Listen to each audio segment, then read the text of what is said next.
Welcome to this SwellPro tutorial video.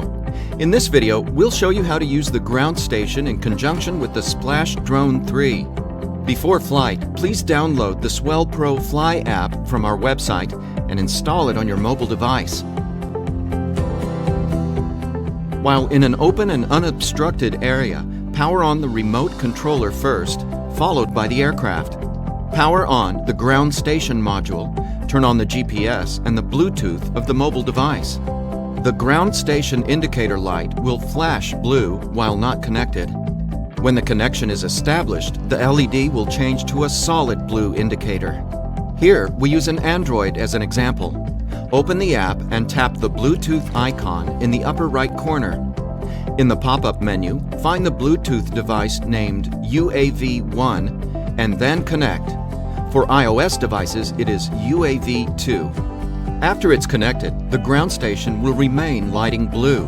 The upper right corner will display connected, and the app interface will display the flight data, such as voltage, coordinates, altitude, distance, GPS signal strength, and so on.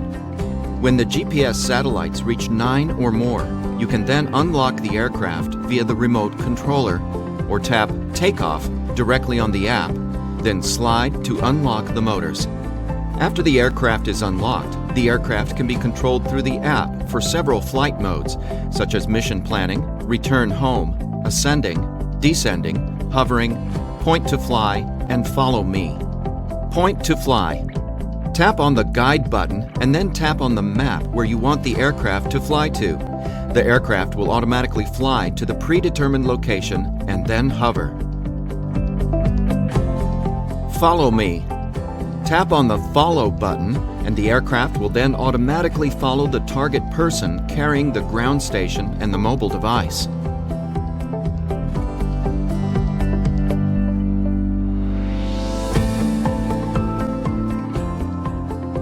Mission planning.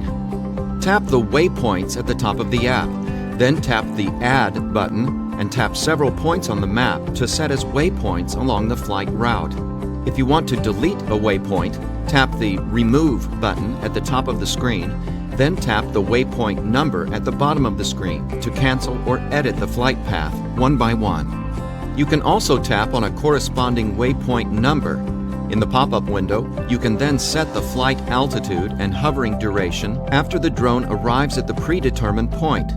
Tap the triangle icon on the right side of the pop-up window and you can set the aircraft to circle around the point at a pre-selected radius and for a predetermined number of circles. Once the settings are saved, tap the Send command at the top of the screen and tap Execute. The aircraft will execute the flight mission in accordance with the waypoint settings.